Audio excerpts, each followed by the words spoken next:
Mesdames, Messieurs, bonsoir et bienvenue à cette grande édition d'information sur la télévision Labari. Lancement des examens du brevet d'études du premier cycle du secondaire session 2022 au CEG Lalla Malika et au CEG 1 de Niamey par le responsable de la région de Niamey, accompagné par le directeur régional de l'éducation nationale. C'était en marge du lancement officiel qui a eu lieu à Zender par le ministre de l'Éducation nationale. Le compte rendu avec Hamza Sakou et Aboubakar Souley. Sont au total 146 904 candidats, dont 70 618 filles, inscrits pour les examens du brevet d'études du premier cycle secondaire BPC session 2022.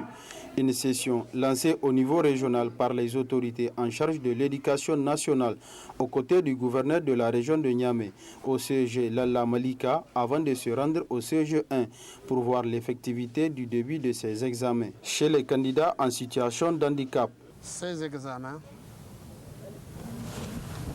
les candidats sont dans une situation sereine. Sereine parce que je pense, c'est depuis un certain nombre d'années, avec les réformes engagées dans le système éducatif nigérien par son Excellence, Monsieur le Président, Monsieur Mohamed Bazoum, Président de la République, chef de l'État, sont très bien comprises. Et je crois que nous ne pouvons que les féliciter. Et les quelques conseils prodigués, c'est d'aller dans cette dynamique où l'effort de soi, compter sur soi même, doit être désormais une valeur cardinale chez tous les citoyens nigériens. L'un des maîtres d'œuvre de l'organisation de cette session, à savoir la haute autorité de lutte contre les infractions assimilées, Halsia, se remarque par ses efforts. L'intervention de la Halsia se situe à deux niveaux. Le premier niveau, c'est au niveau des préparatifs. Par exemple, la journée d'hier, la veille des examens, la Halsia circule dans les centres pour s'assurer des bonnes conditions des préparatifs. La Halsia, à son passage dans chaque centre, informe non seulement les surveillants, tous les acteurs, disons, qui interviennent au niveau du centre.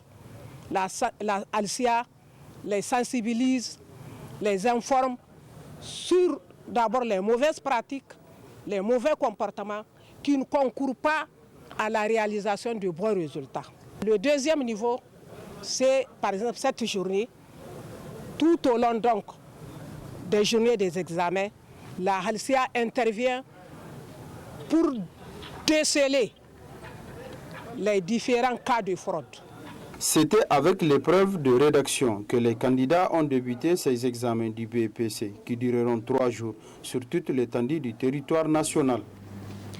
Un mot de littérature dans cette édition pour parler de la non-valorisation des œuvres littéraires nigériennes. En effet, malgré que le pays regorge des potentialités dans ce secteur, triste est de constater que ces œuvres et même les maisons d'édition sont négligées, ce qui a suscité ce reportage de Ismaël Moumouni et Ali Bourema. Ouvrage de l'esprit en prose ou en vers d'assez grande étendue pour faire au moins un volume, le livre dispose d'un apport inestimable. Malgré que le Niger regorge de potentialités, à savoir des belles plumes et des maisons d'édition qui répondent aux normes, ces derniers sont négligés. C'est stratégique de dire qu'on doit le prendre en charge, on doit pouvoir valoriser les produits, surtout. Quand on observe les produits, le programme commence à exécuter. Donc l'enfant, s'il se sent, s'il apprend dans un environnement, s'il apprend dans un livre là où vraiment il voit son propre environnement, il se retrouve. Au lieu de prendre des livres qui viennent d'ailleurs là où on peut lui parler, mais je ne sais pas, d'autres choses qu'il n'a jamais connues. Donc je pense que à l'heure actuelle, vraiment, nous avons en tout cas suffisamment des auteurs, on a des compétences, nous avons des maisons d'édition. Et ces maisons d'édition, curieusement, c'est au Niger seulement qu'elles ne sont pas connues. À l'extérieur, tous les acteurs de ces maisons d'édition au Niger sont des formateurs à l'extérieur, que ce soit au Mali ou bien partout. En tout cas, les directeurs des maisons d'édition sont des formateurs des maisons d'édition des autres pays. Donc, je ne vois pas pourquoi. C'est étonnant qu'au Niger,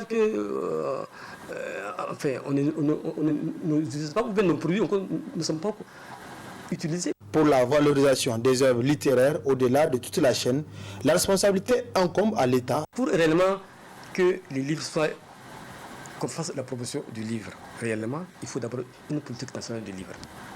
Il faut une politique à travers laquelle on définit ce qu'on appelle livre d'abord, ce qui doit être, par exemple, un livre scolaire, ou bien comment ça va circuler, ou bien au niveau des ministères, qu'est-ce que les enjeux, comment est-ce qu'on peut faire les commandes de ces produits en fonction vraiment des ouvrages qui viennent du Nord. Donc, tout un arsenal, effectivement, d'édition qu'on doit prendre autour des livres. Le second point, c'est sur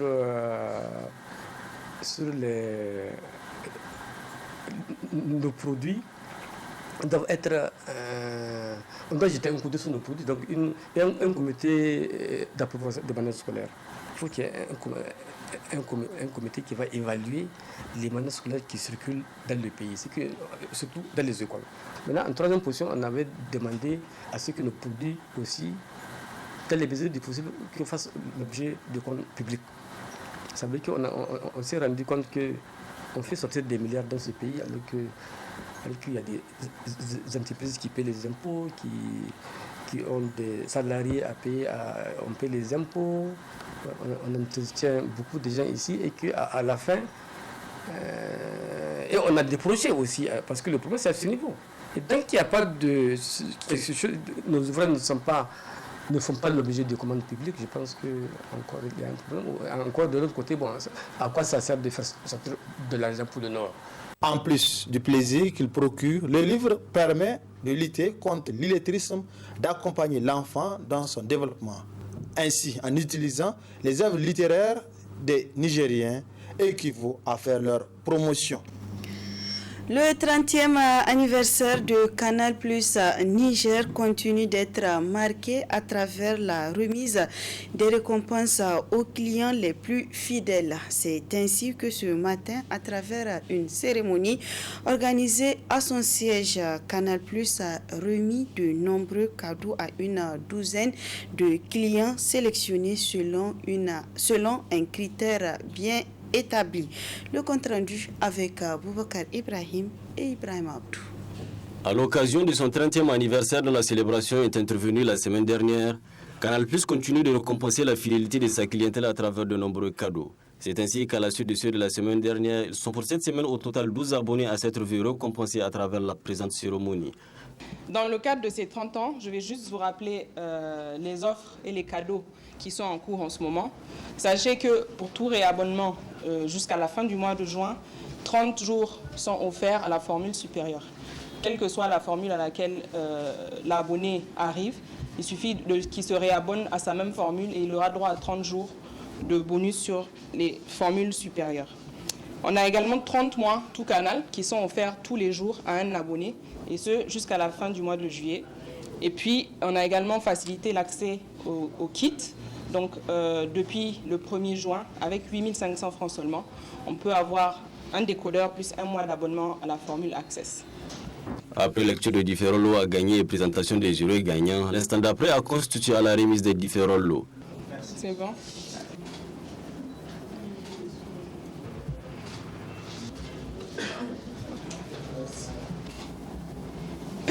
Donc, félicitations. Et qui n'a pas laissé indifférent un des bénéficiaires. La vérité, elle est autre chose. Mais j'ai vu, elle a insisté, j'ai dit, bon, je viendrai, il n'y a pas de problème. Je suis venu ce matin, je l'ai appelé, elle me dit, bon, dans 5 minutes, les choses vont commencer. J'ai dit, apparemment, donc ça là, c'est du vrai. Pour du bon, c'est du vrai. Et je suis venu, Dieu merci. Je félicite vraiment l'ensemble de l'équipe pour avoir organisé vraiment de telles manifestations, pour avoir partagé avec nous son bonheur. Il est donc à noter qu'après présentation des conditions pour remporter le gros lot, la responsable y abonnement a poursuivi en tenant à assurer que la fidélité des clients de Canal+ devra toujours être récompensée. Rendez-vous est donc pris pour la semaine prochaine à la Nigérienne de l'automobile pour la remise d'autres récompenses. Sarabi est la reine des coiffeurs traditionnels communément appelée Wanzama. Au Niger, cette pratique est généralement dévolue aux hommes. Dans cette interview réalisée par le studio Kalangu, Sarabi fait la genèse de son travail.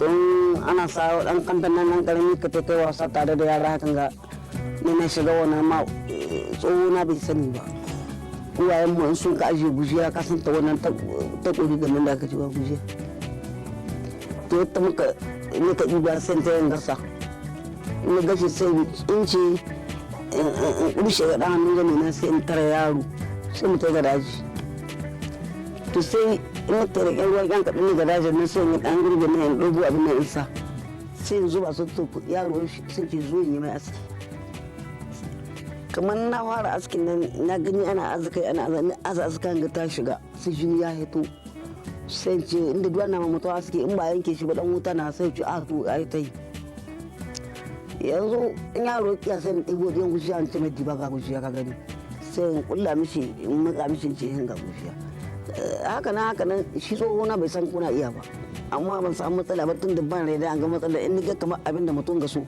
sai shayi bayan ya kabban da wayo tunda su maza na ni ko mace to ai sai a hankali mine da aka ce duka ƙasar baka fata Afirka duka inda suke babu mace wadda ta ci sarauta ta aski da yan ba ni ba ni ka ta farko babu ban taba ji ban taba gani ba shi ba ainiya da diya waɗanda ga yi mace ma yanzu akwai mace mai yi akwai su ire-ire jika 17 garan cikin su kowane ni yanka iya kame shi ni shi ne kowane an ka to da haɓa shi na zuba ga hanci ka shi na iya baka magani ko kan ka ga ciwo shi a maka ka amu ko dai wani matsala in dai ba ya yi girma na ba dan baka ganan ba babu wani matsala za ka iya samu gare shi.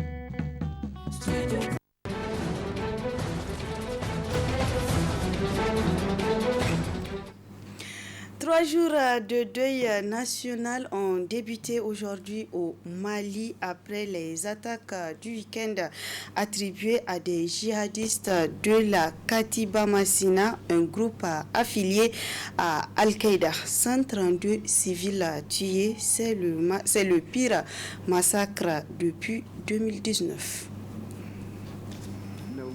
Passé les 2 derniers jours au téléphone. Les témoignages de ses proches sont effroyables.